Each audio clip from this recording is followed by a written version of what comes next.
Namaskar and welcome. Well, in continuation with slew of developmental measures and initiatives launched by Modi government in the Union Territory of Jammu and Kashmir, today Prime Minister launched Ayushman Bharat Pradhan Mantri Jan Arogya Yojana Sehat. And this scheme is going to be a big game changer in healthcare outreach for the people of Jammu and Kashmir, as the scheme will ensure universal health coverage and also focus on providing financial risk, mitigating financial risk to the people of Jammu and Kashmir, and much more benefits. On Newsnight tonight, we talk about the big ticket development projects in the Kashmir Valley as well as Jammu. I am Sakal Bhatt, and we're also going to tell you how the big development push in Jammu Kashmir has seen a new paradigm shift. But first up on Newsnight, here are the headlines. Every citizen of Jammu and Kashmir to get benefits of Ayushman Bharat Yojana. Jammu and Kashmir is the first region where the coverage of PMJAY scheme to be extended to the entire population. Prime Minister expresses commitment to give benefits of every development scheme to every poor. Prime Minister congratulates people of Jammu and Kashmir for strengthening democracy, says DTC elections have written a new chapter, compliments the people for reaching the voting booth despite the cold and corona.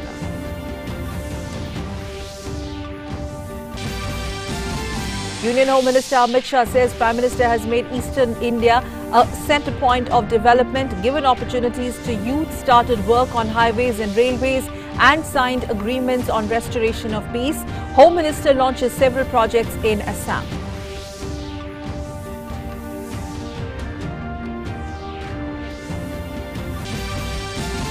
President Ramnath Kovind lays foundation stone and inaugurates several projects in the Union Territory of Diu, lauds the people of Diu with regard to education, inaugurates INS Kukri Memorial, also to inaugurate light and sound show in Diu Fort on Sunday. In other news, farmers' organizations send letter to the government putting forth 4 issues, proposed to hold talks on 29th of December. BJP directly slams Congress for playing politics in the name of farmers' agitation.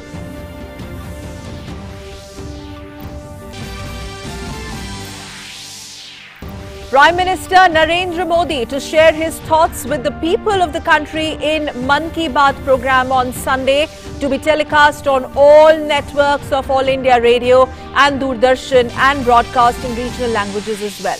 And National Task Force discusses testing, treatment, surveillance strategies for COVID-19 in view of the new virus strain from United Kingdom, while new strain of coronavirus detected in 8 European countries. Meanwhile, extensive vaccination to start in several European nations from Sunday. And Indian bowlers dominate day 1 of the Boxing Day Test match against Australia in Melbourne. Australia team all out for 195 in first innings. End of the day, India scored 36 runs for loss of 1 wicket. And now for the top story in detail on Newsnight. Prime Minister Narendra Modi on Saturday, that is today, launched the Ayushman Bharat Pradhan Mantri Jan Arogya Yojana, that the Sehat scheme via video conferencing to extend health insurance coverage to all residents of Jammu and Kashmir. In fact, this scheme is going to be a big game changer in the health sector, in the healthcare outreach for the people of Jammu and Kashmir, as the scheme ensures universal health coverage. It also focuses on providing financial risk protection and ensuring equality, quality as well as affordable essential health services to all individuals and all communities. Saturday saw Prime Minister Narendra Modi presenting yet another landmark gift for the people of Jammu and Kashmir. He launched Ayushman Bharat PMJAY Sehat to extend coverage to all J&K residents through a video link. The step makes J&K the first region in the country where every family will be able to avail free medical treatment worth 5 lakh rupees each year. अभी तक आयुष्मान भारत योजना का लाभ राज्य के करीब 6 लाख परिवारों को मिल रहा था। अब सेहत योजना के बाद यही लाभ करीब 21 लाख परिवारों को मिलेगा। इस स्कीम का एक और लाभ होगा जिसका जिक्र बार बार किया जाना जरूरी है। आपका इलाज सिर्फ जम्मू कश्मीर के सरकारी और प्राइवेट अस्पतालों तक सीमित नहीं रहेगा। बल्कि देश में इस योजना के तहत जो हजारों अस्पताल जुड़े हैं वहां भी ये सुविधा आपको मिल पाएगी। The PM also termed the recently held J&K DDC elections as a new chapter of democracy. He said his party even gave up power in the region in a bid to strengthen grassroots democracy. Terming J&K development as his government's top priority, the PM said his government is working to bolster the sentiment of Insaniyat or humanity, Jamhuriyat or democracy, and Kashmiriyat or the Kashmiri tradition of religious amity. इन चुनावों में जम्मू कश्मीर के लोगों ने लोकतंत्र की जड़ों को और मजबूत करने का काम किया है। और मैं ये भी कहना चाहूंगा कि जम्मू कश्मीर का प्रशासन, सुरक्षा बल जिस प्रकार से उन्होंने इस चुनाव का संचालन किया और सभी दलों की तरफ से ये चुनाव बहुत ही ट्रांसपेरेंट हुए, नेक नियत से हुए। ये जब मैं सुनता हूं तो मेरा इतना मुझे गर्व हो रहा है कि जम्मू कश्मीर से चुनाव निष्पक्ष होना, स्वतंत्र होना, ये बात जम्मू कश्मीर की तरफ से सुनता हूं तो लोकतंत्र की ताकत का हमें और विश्वास मजबूत हो जाता है। The PM also gunned for opposition parties, especially the Congress, for taking aim at the government over the farmers' agitation while referring to the successfully held local body polls. Delhi में कुछ लोग सुबह शाम आए दिन मोदी को कोसते रहते हैं, टोकते रहते हैं, अपशब्दों का प्रयोग करते हैं और आए दिन मुझे लोकतंत्र सिखाने के लिए रोज नए नए पाठ बताते रहते हैं। मैं उन लोगों को जरा आज आईना दिखाना चाहता हूं। ये जम्मू कश्मीर देखिए, यूटी बनने के इतने कम समय में उन्होंने त्रिस्तरीय पंचायती राज व्यवस्था को स्वीकार करके काम आगे बढ़ाया। लेकिन दूसरी ओर विडंबना देखिए, पुडुचेरी में सुप्रीम कोर्ट के आदेश के बावजूद पंचायत और म्युनिसिपल इलेक्शन नहीं हो रहे हैं और जो मुझे यहां रोज लोकतंत्र के पाठ पढ़ाते हैं ना, उनकी पार्टी वहां राज कर रही है। Joining the event from Guwahati, Home Minister Amit Shah said the region's development has got added pace under the leadership of Prime Minister Modi. He also said peace and security have improved in J&K while referring to the accelerated pace of development after the abrogation of Article 370. शांति के बगैर विकास असंभव है, शांति के बगैर tourism पनप पाना असंभव है। आज मैं बहुत भरोसे से कह सकता हूं कि 2014 से 2020 का ये 6 साल का कालखंड रहा है, वो जम्मू कश्मीर में लंबे समय के बाद, 90 के दशक के बाद शांतिपूर्ण कालखंड के रूप में आने वाले दिनों में जाना जाएगा। The PM also referred to the new farm laws during his speech, saying it will lead to new opportunities in J&K for the food processing industry. He said, be it women's empowerment or creating opportunities for the youth, be it upliftment of weaker sections or upholding people's constitutional and fundamental rights, the centre is taking all steps for the betterment of the region. With Sudhakar Das, Newsnight Desk, DD India. And Prime Minister Narendra Modi also reached out to the beneficiaries. He interacted with the beneficiaries of Ayushman Yojana. The beneficiaries expressed gratitude to Prime Minister Modi. They were from Jammu as well as Kashmir. They said by taking benefits from this particular Yojana, they have got a new lease of life. अपना नाम वगैरह बताइए, परिचय बताइए। मेरा नाम रमेश लाल और मैं कैंसर पेशेंट हूँ और मेरा इलाज चल रहा है जम्मू में मेडिकल कॉलेज। और उधर डॉक्टर को दिखाया मैंने, तो डॉक्टर ने पूछा कोई आपके पास कार्ड बना हुआ है, गोल्डन कार्ड? तो मैंने बोला हाँ। उस कार्ड के थ्रू मेरा इलाज शुरू हुआ। क्या करते हैं आप? मैं ड्राइवर हूँ। ड्राइवर है? हाँ जी। अपनी खुद की गाड़ी है?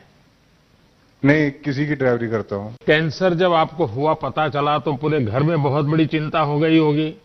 आपको लगा हाँ। होगा अब क्या करेंगे? बहुत बड़ी चिंता हो गई, बहुत परेशान हो गए कि कहाँ से इलाज कराना है। बहुत महंगा इलाज था, ये करा नहीं सकते थे हम लोग। मैं नरेंद्र भाई मोदी का बहुत बहुत शुक्रगुजार हूँ। जो कार्ड बना उसकी वजह से मेरा इलाज हुआ, नहीं तो इस दुनिया में नहीं होता अभी तक। आप अपना नसीब लेके आए हैं, आप लंबी उम्र लेके आए हैं। नसीब तो मैं अपना लेके आया हूँ, लेकिन स्कीम नहीं होती तो नसीब क्या करता मेरा। रमेश जी, मेरा आपसे आग्रह है, आपकी तबीयत जब जैसे भी ठीक हो जाए, जिससे भी आपका मिलना हो जाए, आप उसको जरूर बताइए कि भाई आप अपना कार्ड निकलवा दीजिए और ये जो योजना है उसका आप फायदा लीजिए। हर गरीब को बताइए, आप सभी ड्राइवर भाइयों को बताइए। बताइए साहब, क्या है आपका? मैं गुलाम मोहम्मद शाह जना बोल रहा हूँ श्रीनगर से। मुझे तकलीफ था हार्ट का, फिर मैं गया इंस्टीट्यूट सबूरा मेडिकल।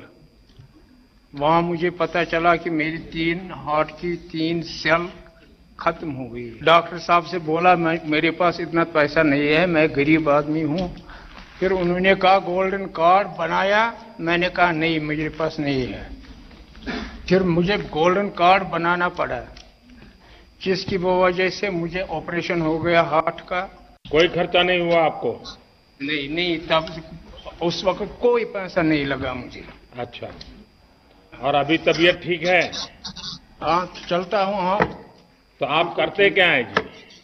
मैं छोटे सी तजारत करता हूँ, बिजनेस करता हूँ, दुकानदारी मोहल्ले में छोटा सा। आपको इस योजना का लाभ मिला और आपकी ये हृदय रोग की बीमारी में बहुत समय पर आपको मदद मिल गई।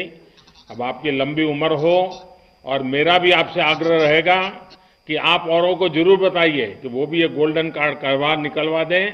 और कोई भी तकलीफ है तो ये योजना आप गरीबों के लिए है, इसका फायदा उठाइए। So now let's take a look at this detailed explainer that will give you an idea, the big picture as far as big development pitch under Modi government in Jammu Kashmir is concerned. Now, first header is going to be Jammu Kashmir Health Care and Social Welfare Outreach. Now, what has this done to the people? Now, Jammu Kashmir Ayushman Bharat PMJY Sehat scheme has actually led to improvisation as far as the ease of living is concerned, improvised ease of living, and also free treatment up to 5 lakh rupees. Everyone is being covered under this. About 6 lakh families have been benefited under this scheme, which also includes 21 lakh families which will be further benefited after the Sehat scheme is fully implemented on ground. Treatment is not limited to government or private hospitals. About 18 lakh LPG cylinders have been refilled so far. The numbers will go up. More than 10 lakh toilets have been built under Swachh Bharat Abhiyan, and this is also going to go up. We have also seen intensification of public health outreach programs in the region of Jammu as well as Kashmir. And now let's talk about big development push. We're going to take a look at the overall picture. A relief package to the tune of rupees 1,350 crore has been pumped into the system to boost various ailing sectors. Credit card scheme. Now, this maximum limit from 1 rupees to 2 lakh has been extended in the handloom and handicraft industry, particularly in Kashmir. Remember, this is also one of the backbones of the economy there. National Generic Document Registration System, which is used in sale or purchase of land, has also been upgraded. We also see the setting up of State Council of Educational Research and Training. Rupees 30,757 crore have been allocated only for the year 2021. And what are the focus areas there? Sectors like roadways, power, health, tourism, agriculture, horticulture, skill development, extra. Jammu Kashmir grievance website has been integrated. Back to village program, remember, has been further intensified. Prime Minister Development Program, PMDP, expenditure has been actually increased from 27% to 49%, which means more than double.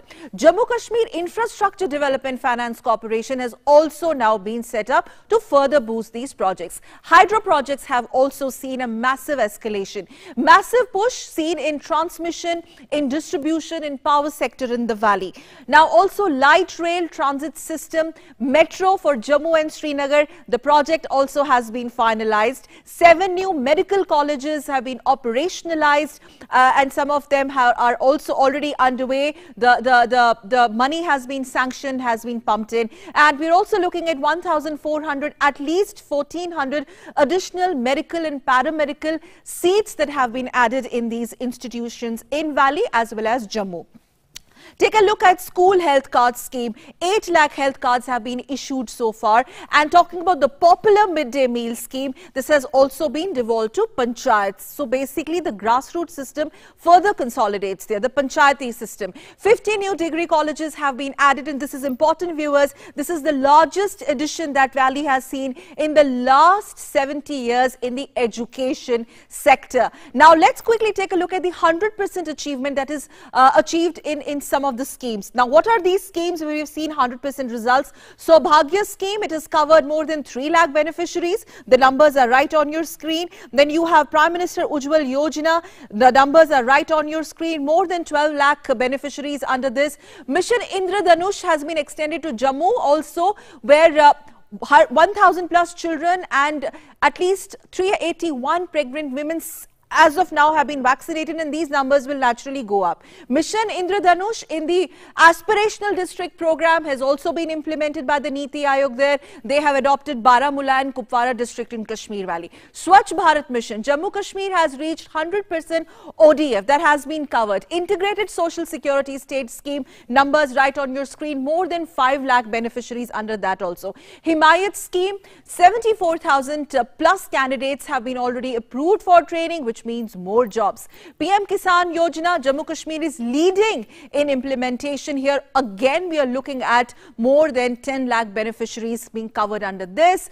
Farmers in the Jammu and Kashmir have also been provided with rupees 1,132 crore under Prime Minister Kisan Samman Nidhi. So basically, viewers, this is just a tip of an iceberg. Some of the numbers that we've given you on the video wall explainer. When we come back after a short break, we're going to talk about the big development push under Narendra Modi government in Jammu and Kashmir. Not only the big development push, but why is this a big paradigm shift, a way forward? Development is the solution. That's the key word. On the other side, with a power-packed panel on Newsnight with me, don't go away. We'll be right back.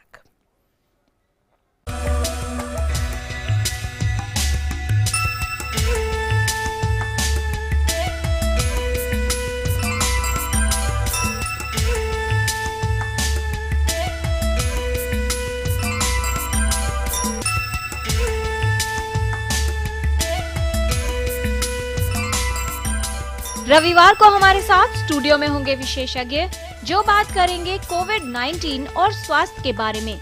इस विषय से जुड़े सवाल आप पूछ सकते हैं हमारे टोल फ्री नंबर 1800111234 पर। साथ ही आप अपने प्रश्न कार्यक्रम के दौरान ईमेल कर सकते हैं ddnewstotalhealth@gmail.com पर। तो देखिए रविवार 27 दिसंबर सुबह 8:30 बजे टोटल हेल्थ, डीडी न्यूज और डीडी इंडिया पर।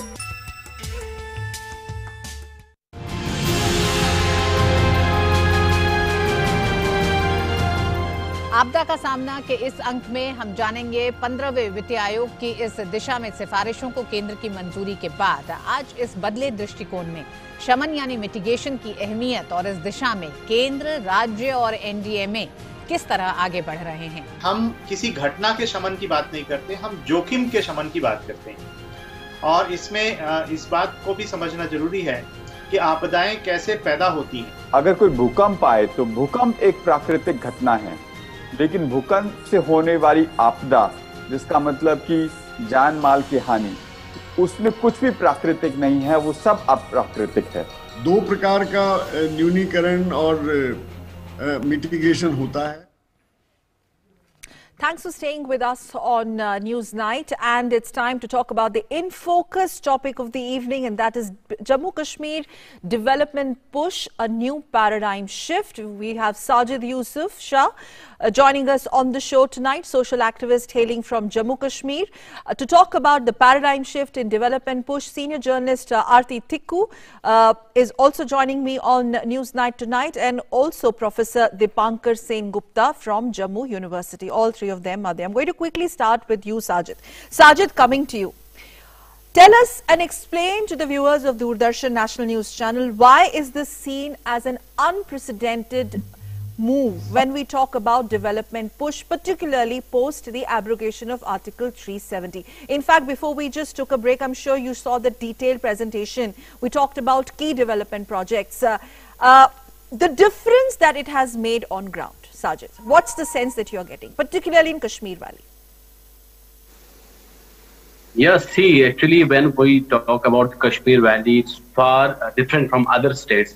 When you will say how it is different from other states, because the thing is, whom we have voted from 30 years has kept Kashmir into the limbo. If you see our health structure, if you see our education structure, everything is in mess. But the thing is, when it comes to the infrastructure, when it comes to the development, and I think Kashmir lags far behind about these things.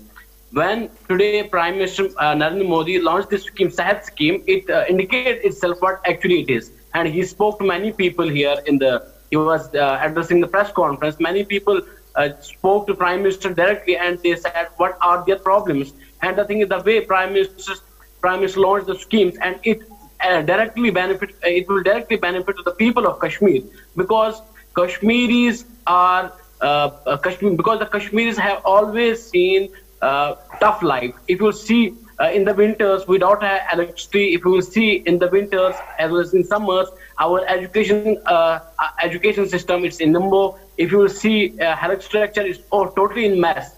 But the thing is, Kashmir is, after the abrogation of Article 370, I have a hope that Prime Minister Modi will do something for the Kashmir Valley. And today, Prime Minister has proved himself that he is the man of principles, and what what his vision is for the Kashmir, what his vision is for the country, he meant it. And the thing is, he has proved it today. Okay. Aarti, coming to you very quickly, your assessment. Now these projects, post 370 abrogation, do you see a sense of escalation on ground? Because at the end of the day, it's the beneficiary who really matters today. And it was very heartening to see today Prime Minister reaching out personally to some of these beneficiaries via video conferencing. Do you see that difference? It's making a lot of difference on ground.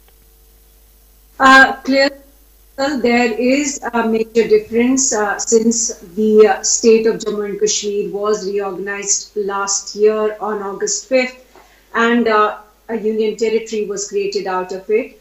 And I think the proof is in the data that you shared with your viewers, the kind of comments we heard from Kashmir and Jammu as well while Prime Minister Modi was talking to common people.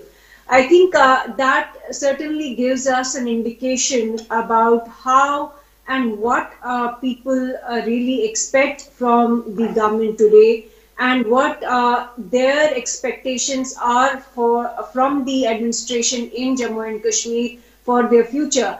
But I think the biggest indicator really is the DDC election results, which give us an idea about the fact that people have rejected the politics of nihilism, the politics of communal rhetoric, which the Gupkar Alliance was peddling before the elections during the campaign, and also the claims that many of these mainstream politicians in Kashmir made last year before the nullification of Article 370 and 35A, when some of them claimed that people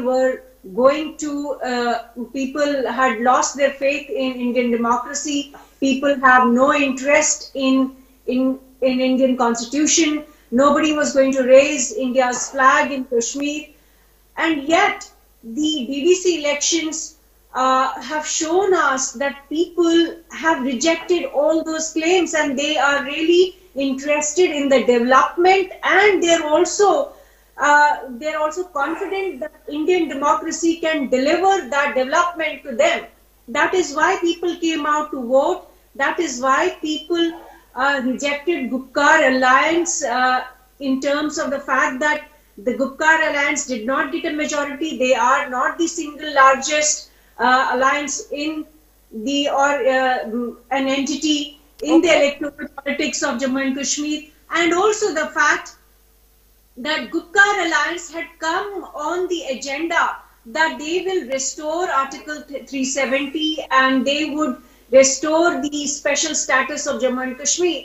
But people clearly have rejected their claims and rejected their, vision for Jammu and Kashmir. Instead, they have stood by and voted those people who are offering them development, who are offering them a better Jammu and Kashmir, which was deprived of development, except the city. Honestly. Yeah, let me get Professor Dipankar here. Deprived of development. Yes, let me get Professor Dipankar here. Professor Dipankar, do you agree with Aarti? Let me too quickly add to this. Deprived of development and devoid of development, particularly Jammu perspective from you. Do you think there was a sense that Jammu was not really part of the mainstream development projects, Aarti? I think you would also agree to that. And now I think, do you see a new template for the people of Jammu as well, that inclusive development? In fact, we're also looking at a project of metro rail in Jammu. It will take time, but at least the beginning has been made by Modi government. Oh, I could not put it better. In fact, I think what Aarti Tiku said captures the situation extremely well. And before I come to Jammu, let me again underline what Aarti actually said. You see, these elections were basically an exercise in democratic decentralization where you empower people. These elections would not have been possible before 5th and 6th August 2019. In 2019, 5th, 6th August, the government restated Article 370 to apply all provisions of the Constitution of India to Jammu and Kashmir, which includes the 73rd and the 74th Amendment. So all these elections that you see at the local level, which are aimed at empowering local people, have been held under the constitutional integration. Now, what has happened is the following. The Gupkar Alliance initially boycotted the first elections, and now they wanted to capture these bodies by forming an alliance, coalition. Now, if you look at the coalition, had this coalition really worked, they should have got 60 to 70% of the DDC seats.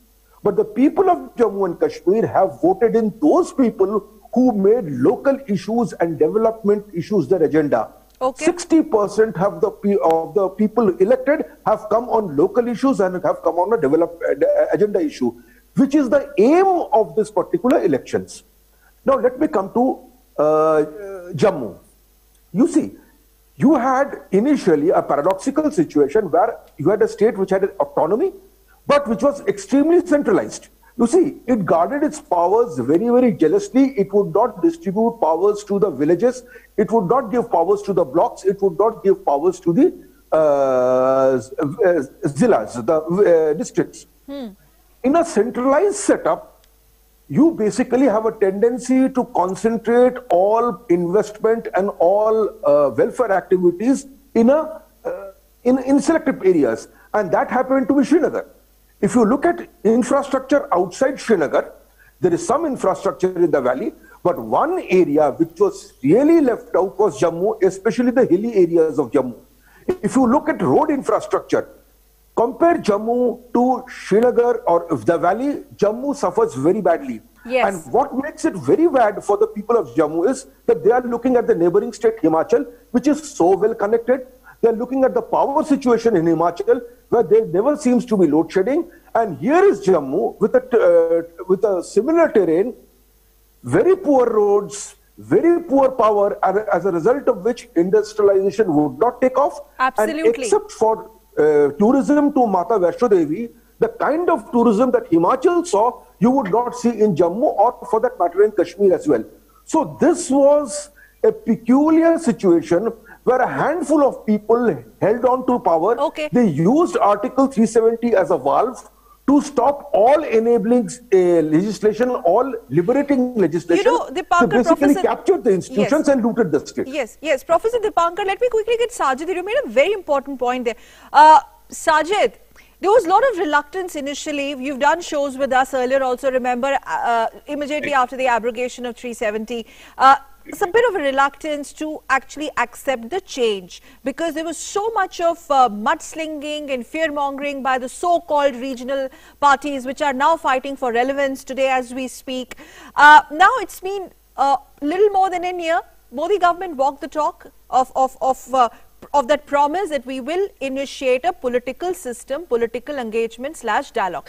And the outcome of the DDC elections, Sajid, I want to know from you, the writing is on the wall, this acceptance, giving panchayats, empowering panchayats, and the results are speaking for themselves. Do you see an unprecedented wave of change, politically speaking, in Kashmir? Yeah, absolutely correct. If you will see this figure of the DDC elections and if you will see the figure of this panchayat elections or municipal elections, you will see how many Kashmiris, how many youth have participated in the elections. If you will see, just compare the figures before abrogation of Article 370 and after Article 370. If you will see the figures, the matter of concern is that this time many Kashmiris have participated themselves, because the thing is, Prime Minister Modi government have made the mandatory that we have to do one thing. We have to just grassroots democracy is in limbo, and the thing is we have to make it empowered, and that's the only reason they have just did abrogation after the abrogation of Article 370. What they did, they have empowered the grassroots democracy through DDC elections, and this time many people contest the elections just because they want basic facilities in their areas. And the thing is, like you very well said, that, for example, many people, for example, if we talk about the post abrogation of Article 370, Kashmir was lagging behind. We don't have anything. But the thing is, this time, the local Kashmiris contest elections just to see basic facilities. We don't have basic facilities right now. Yes, and the thing is, one thing I want to make sure, then the thing is, things will not overchange in night. It will take time, no doubt. Many people are campaigning that after the abrogation Article 370, it has been almost 1 year what Modi government had done. But I want to tell them one thing, that you have ruled the Kashmir for 30 years. What you have done for the Kashmir Valley, and you are expecting that things will change overnight in the Kashmir Valley in 1 year. And the things will take time, no doubt it will take time through elections. And we must appreciate those people who have chosen democracy, who have voted for the democracy this time. Yes, Aarti, final word from you, Aarti. A very objective view, Aarti. Do you think development has now, we see a new template there, development as a solution, development as a tool to bridge the trust deficit? Now, I don't think we can use the word trust deficit here. I think it's a big way forward now. Trust deficit between India and Jammu and Kashmir is a thing of past. Now, Kashmir and Jammu is pretty much part of the country, integrated. Sakal, development, of course, is going to be part of the solution that has been provided by the center, as many people for the last 30 years had been demanding for a political solution, demanding that Kashmir needs to be discussed, Kashmir needs a new strategy, a new policy. And I think the credit goes to the Modi government that it dared to provide a solution, to provide a vision, a new strategy, a new vision, in fact, not just for Kashmir, but for the rest of India also, in terms of the fact that Jammu and Kashmir is now par with any other entity, whether it's state or union territory in the rest of India. Because as we know, the land laws did see an amendment recently, and anybody in the rest of the country can now settle down, can now go and buy property, buy land, find an opportunity for business, and a lot of incentives will be there for people like me, a Kashmiri, a displaced Kashmiri Pandit, to even to think of going back, returning to home and getting rehabilitated there. Once there is investment, once there is business, once there are opportunities to explore and to avail. So I would say this development is not just limited to what the government can do, but also what the private sector in the rest of India can do for Kashmir.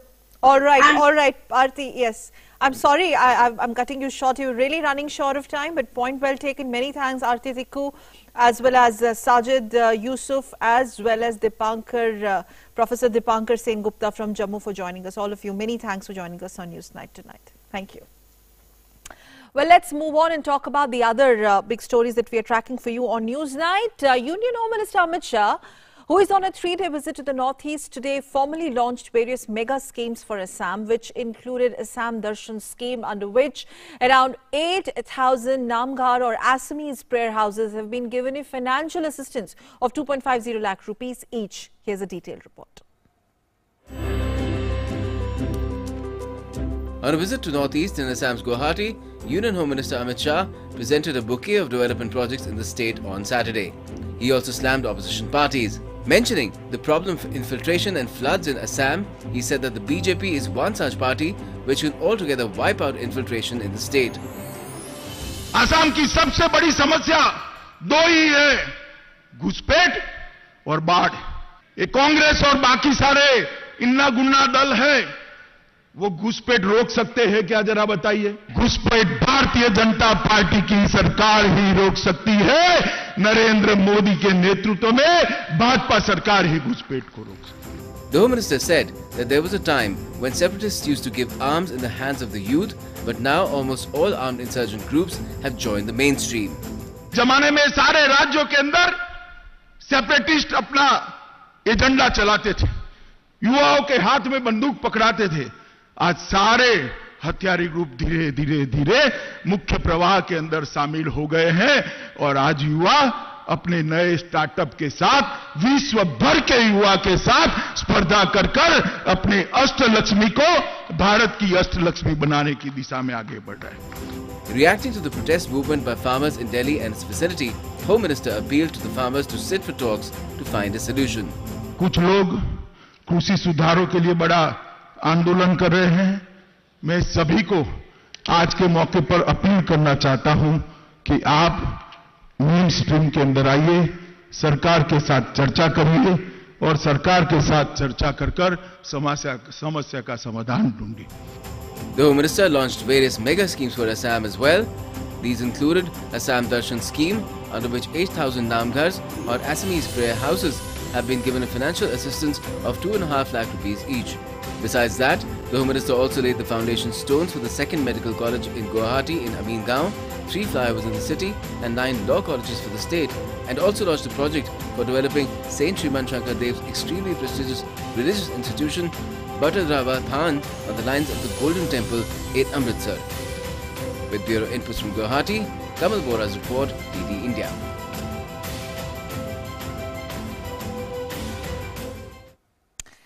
Moving on, despite repeated assurances on MSP and other contentious issues from the government, section of agitating farmers seem unrelenting to pull back their protests. BJP has accused Congress of firing guns from the farmers' shoulders in the context of farmers' protest. Meanwhile, remember, there are many farmer unions which have already submitted their letters of support on the farm laws. Here's a report. The BJP has accused the Congress of firing gun from the shoulder of farmers on the pretext of the farmers' protest. The ruling party at the centre has alleged that Congress is conspiring to spin the farmers' protest into a bloodshed movement. BJP General Secretary Dushyant Gautam made this claim, citing the statements of Congress MP Ravneet Singh Bittu. He also accused the police of beating up BJP workers in Punjab on the birth anniversary of former Prime Minister Atal Bihari Vajpayee on 25th December. Punjab सरकार ने मिलकर police का साथ लेकर वहां पर उन बैठे हुए किसानों को, जो वर्तमान प्रधानमंत्री नरेंद्र मोदी जी का और अटल जी का धन्यवाद करने के लिए बैठे हुए थे, उनको सुनने के लिए बैठे हुए थे, उनके ऊपर लोहे की राडों से, लाठियों से, डंडों से आक्रमण किया गया, जिसमें हमारे एक कार्यकर्ता को 22-23 टाके भी आए हैं। किसी के हाथ में फ्रैक्चर है, किसी के पैर में फ्रैक्चर है और लगातार अनेकों अनेक ये घटना की गई। ये घटनाओं का कारण सबसे बड़ा यही कारण था कि पुलिस ने वहां पर कांग्रेस पुलिस बन के काम किया। Some farmer unions continue their protest against agrarian reforms in the country. Amid the protest, government is constantly trying to convince the farmers, but they are adamant on their demands. Meanwhile, farmer leaders held meeting and discussed fresh government's offer for talks. हमने जो हमारे issues हैं एक एक पे हमने modalities बताने के लिए डिस्कस करने के लिए बड़ा क्लियर लिखा है. Many farmer unions had already submitted their letters of support on the farm laws. जो अभी धान था वो 1888 रुपये हमें उसके पूरे मिले हैं, हमारे खाते में पूरी पेमेंट आई है. बाकी जो 2-2 हज़ार रुपये किसान समृद्धि योजना के आते हैं वो हमारे खाते में एज डी आते रहते हैं. चलिए 4-5 बार मेरे खाते में आ चुके हैं. तो बाकी हमें इस बिल से कोई विरोध नहीं है जी. हमारे कृषि कार्ड बने हैं. कृषि कार्ड हमारे को बिल्कुल सस्ते दरों पे हमारे को ब्याज देना पड़ता है और हमारे को जो आज तक हमने आड़तियों से ब्याज पे या एडवांस में पैसे लेते थे उनसे हमारे को मुक्ति मिली है. इन कृषि कानूनों में कोई भी ऐसी बात नहीं है जिसमें किसान का अहित हो और वो किसान होते हैं जो बहुत भोले होते हैं. जो विपक्ष है, पक्षी जो पार्टियां हैं वो किसानों को बहकाने का और बरगलाने का काम कर रहे हैं. Madhya Pradesh has already implemented new agricultural laws and set up training centers at block level to educate the farmers about the new laws. Amid all this, foolproof system is being developed to protect the farmers from any fraud during contract farming. हम एक व्यवस्था जरूर कर रहे हैं contract farming में कि किसान, कंपनी या व्यक्ति व्यापारी को एक प्रोफार्मा देंगे. वो प्रोफार्मा हम तैयार कर रहे हैं और इस प्रोफार्मा पर किसान के हस्ताक्षर होंगे, कंपनी या व्यापारी के हस्ताक्षर होंगे और वो प्रोफार्मा एसडीएम के यहाँ जमा किया जाएगा ताकि कोई भी धोखा ना हो सके किसान के साथ. The centre has been assuring agitating farmers on agricultural laws and MSP. Prime Minister Narendra Modi himself time and again explained the benefits of the new farm laws, saying some leaders are running their political agenda after getting repeatedly defeated in recent elections. Newsnight Desk, DD India. President Ramnath Kovind today inaugurated and laid the foundation stone for various developmental projects in Diu. These include inauguration of the first academic session of IIT Vadodara, International Campus Diu and Kamleshwar School Ghogla, laying of the foundation stone for construction of a school at Saudwadi and improvement of 1.3 kilometer heritage walkway on Diu city wall. Speaking on the occasion, the President praised the people and as well as the administration of Diu for their efforts in promoting girl-child education, ensuring enrollment of all children of school-going age. शिक्षा ही मानव विकास का आधार होता है. इसलिए दीव में education hub स्थापित करने की संकल्पना सराहनीय है. यहाँ एक ही परिसर के अंदर स्कूल व कॉलेज से लेकर उच्च शिक्षा तक की सुविधाएं दी जा रही हैं. मुझे बताया गया है कि गवर्नमेंट कॉलेज में 50% से अधिक और पॉलिटेक्निक में 90% से अधिक बेटियों ने नामांकन कराया है. बेटियों की शिक्षा, विशेषकर वोकेशनल एजुकेशन के प्रति आप सबकी जागरूकता के लिए मैं आप सभी को बधाई देता हूं. The President also said that the Union Territory has played a leading role in implementing the Swachh Bharat Abhiyan and it is a matter of pride that all the 3 districts of this Union Territory have been declared open defecation free. संघ राज्य क्षेत्र के तीनों जिले खुले में शौच से मुक्त घोषित किए जा चुके हैं. दीव के निवासियों की सामाजिक क्षेत्र की योजनाओं में सराहनीय भागीदारी रहती है. स्थानीय प्रशासन ने हर घर से कूड़ा उठाने की जिम्मेदारी निभाकर पूरे देश के सामने एक उदाहरण प्रस्तुत किया है. जनता की उत्साहपूर्ण भागीदारी और प्रशासन के अथक प्रयासों के बल पर ही वर्ष 2019 के स्वच्छ सर्वेक्षण में दमन और दीव को पहला स्थान प्राप्त हुआ. Later in the evening, President dedicated INS Khukri Memorial to the nation. The frigate played a key role during 1971 Indo-Pak War.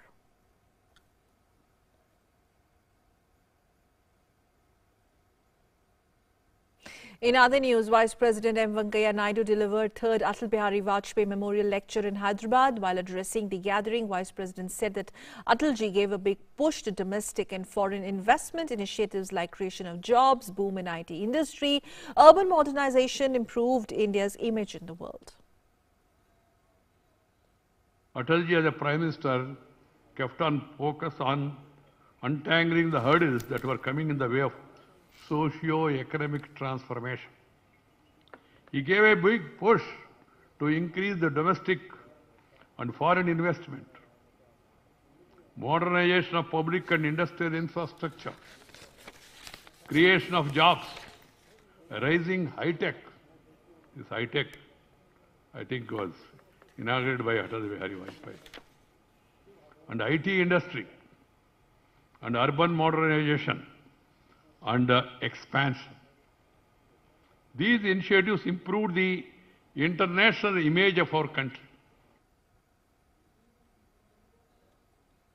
Prime Minister Modi will share his thoughts with the people in the country and abroad in Mann Ki Baat program on All India Radio on Sunday at 11 a.m. It will be broadcast on entire network of All India Radio as well as Doordarshan and also on AR News website, that is www.newsonair.com, and News On Air mobile app as well.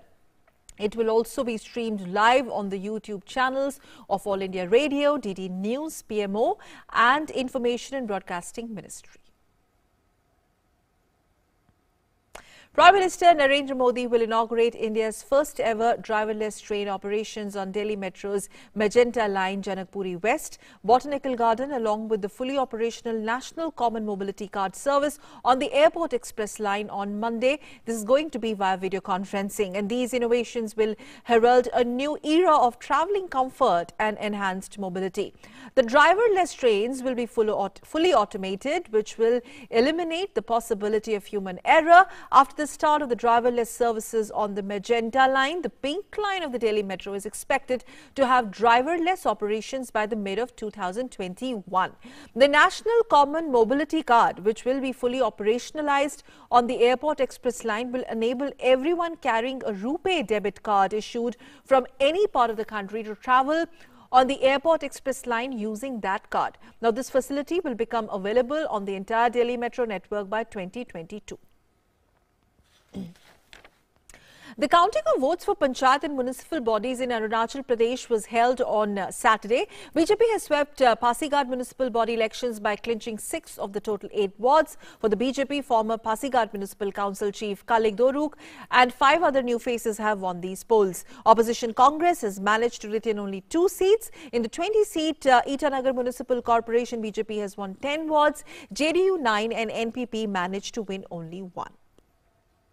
With the municipal elections, Pasighat out of 8, BJP has got 6 seats and Congress has taken 2. Itanagar has become very interesting, like 10 of BJP, 9 of JDU and 1 of NPP. And it's time for taking a quick roundup of all the national stories from across the country. The cabinet has approved the bill against love jihad in Madhya Pradesh. The cabinet of ministers chaired by Madhya Pradesh Chief Minister Shivraj Singh Chauhan passed the Religious Freedom Bill 2020. There is a provision of maximum 10-year sentence in the love jihad case, along with a provision of 1 lakh fine. On the 16th anniversary of the tsunami, people in Tamil Nadu paid tributes to their loved ones killed in the tsunami. People in the Union Territory of Puducherry also paid tributes to the victim of the tsunami. Lok Sabha Speaker Om Birla attended the 5th convocation of Maharaja Ganga Singh University in Bikaner, Rajasthan through video conferencing. On the occasion, he said that it is the responsibility of society to promote the constitution. Union Minister Smriti Irani inaugurated and laid the foundation stone of various development projects in Amethi worth 80 crore rupees. UP Deputy CM Keshav Prasad Maurya was also present at the event. Attacking the BJP government of Odisha, Union Minister Dharmendra Pradhan said that the government is not allowing the farmers of the state to take advantage of the Pradhan Mantri Kisan Samman Nidhi Yojana. 2 unidentified terrorists have been killed in an encounter that broke out at Kanigam area of Shopian district of Jammu and Kashmir. The forces retaliated and an encounter ensued. Jammu and Kashmir Police DGP Dilbag Singh said that 4 terrorists were also caught few days back and a large quantity of arms and ammunition were recovered from them. After being closed for nearly 9 months due to the coronavirus pandemic, Puri's Jagannath temple was again opened for local devotees on Saturday. Puri district administration said that locals would be allowed to enter the temple premises after showing their voter card or Aadhaar card till 31st of December. Apart from this, people from different parts of the state and country will be allowed to visit the temple from 3rd of January. Well, a meeting of the National Task Force on COVID-19 was convened by ICMR. The board, in fact, discussed evidence-based modifications in testing, treatment and surveillance strategies for SARS-CoV-2 in view of the recent reports of emergence of a new variant strain of the virus from UK. NTF deliberated in detail on various aspects related to current national treatment protocol, testing strategy and surveillance of SARS vis-a-vis the UK variant strain. NTF concluded that there is no need to change the existing treatment protocol in view of the mutations emerging in the strain. Furthermore, since ICMR has always advocated use of 2 or more gene assays for testing SARS, it is unlikely to miss infected cases using the current testing strategy. NTF recommended that in addition to the existing surveillance strategies, it is critical to conduct enhanced genome surveillance for SARS, especially in incoming passengers from UK. NCDC informed that the government has taken cognizance of the reports of mutant variant of SARS reported from UK and the response of other countries to these reports. Now, the situation is being monitored proactively. A strategy has been put under place to detect and contain the mutant variant. And it's now time for updates on India's battle against COVID-19. A quick look. The COVID-19 recovery rate has improved to 95.78% in the country. The Health Ministry said that with over 22,200 new recoveries in the last 24 hours, the total number of recovered cases has reached 97,40,108. In a major achievement, India's COVID-19 graph seems to be stabilizing with less than 30,000 infections reported continuously for the last 13 days. The daily new recoveries recorded in the country have been more than the daily cases registered since the last 29 days. The Press Information Bureau is collecting information of all the journalists who have lost their lives due to COVID-19. In an effort to extend support to their families, the Press Information Bureau has asked the families of all deceased working journalists to submit their details in a prescribed format available on its website. All such details along with necessary documents can be sent to the email address available on the official website of PIB. According to the Health Ministry, no single case of coronavirus has been reported in Mumbai's Dharavi in the last 24 hours. This is the first time since April 1st, when the first coronavirus case was reported in Dharavi, that Asia's largest slum has reported no new case in a single day. It also implies that the risk of coronavirus here has been reduced considerably than before. And now let's take a quick look at the updates on COVID-19 from across the world. So the number of coronavirus cases have crossed 80 million mark worldwide, with the pandemic claiming over 70,15,000 lives. And more than 56.54 million coronavirus patients have recovered across the globe, while US remains the worst hit country with over 1.92 crore cases of infections. The rapidly spreading mutated variant of the coronavirus has reached to 8 European countries, and France confirms its first case of the new coronavirus strain. Here's a detailed report. The new strain of the coronavirus has been detected in 8 European countries. Several countries have reported cases of the new strain, which has sent jitters through already overstretched health services. WHO's Regional Director for Europe, Hans Kluge, has said that the World Health Organization is monitoring the situation, stressing on the need to boost the protective measures. In a tweet, Hans Kluge wrote that 8 countries in the Europe region have now identified the new COVID-19 variant. While it is vital to strengthen existing protective measures such as social distancing, wearing face masks and staying in core support bubbles, the variant also seems to be spreading among younger age groups, unlike previous coronavirus strains. Cases of the new variant have still been reported worldwide. Japan confirmed 5 infections in passengers from the UK, while cases have also been reported in Denmark, Lebanon, Germany, Australia and the Netherlands. 4 cases of a coronavirus variant believed to be particularly infectious have been confirmed in Madrid. the first cases detected in Spain.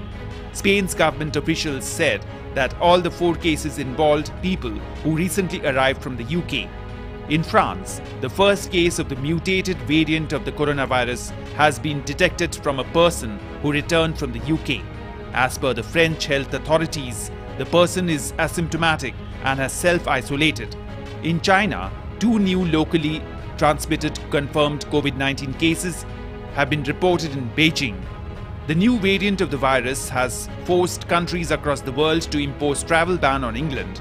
Norway has extended its ban on direct flights from the United Kingdom until December 29th. Turkey has announced negative coronavirus tests from air passengers entering the country from December 28th. Some countries that loosened restrictions slightly for Christmas have reimposed them. New lockdowns also started in Scotland and Northern Ireland on Saturday, and Wales has reimposed restrictions too after relaxing them for Christmas. In Australia, parts of Sydney will revert to pre-Christmas lockdown spanning up to 3 days to curb the spread of COVID-19 outbreak. Meanwhile, EU countries received their first shipments of Pfizer-BioNTech COVID-19 vaccines on Saturday as the pandemic surges across the continent. Mass vaccination across the European Union, home to almost 450 million people, would be a crucial step towards ending a pandemic that has killed more than 1.7 million across the world. Boxes containing doses of the vaccines were seen being delivered to France, Germany, Italy, Spain, Greece, Belgium and Hungary on Saturday.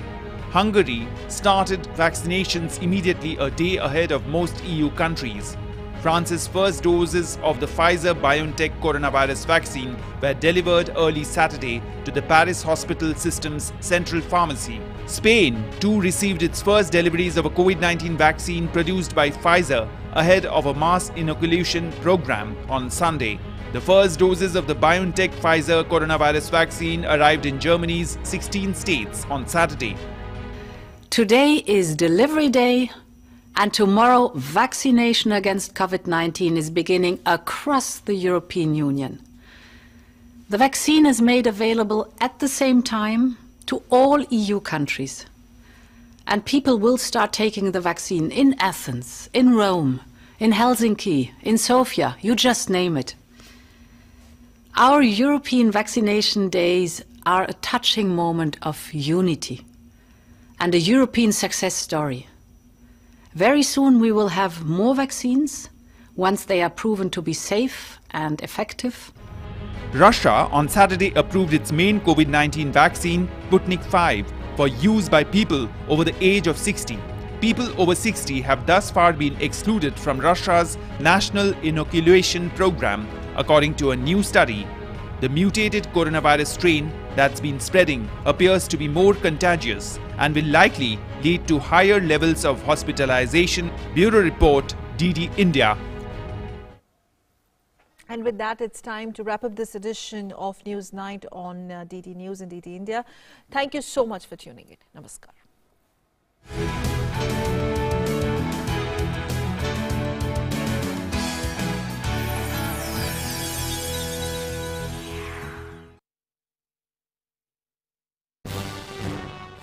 मन की बात। माननीय प्रधानमंत्री श्री नरेंद्र मोदी भारत की जनता से साझा करेंगे अपने मन की बात।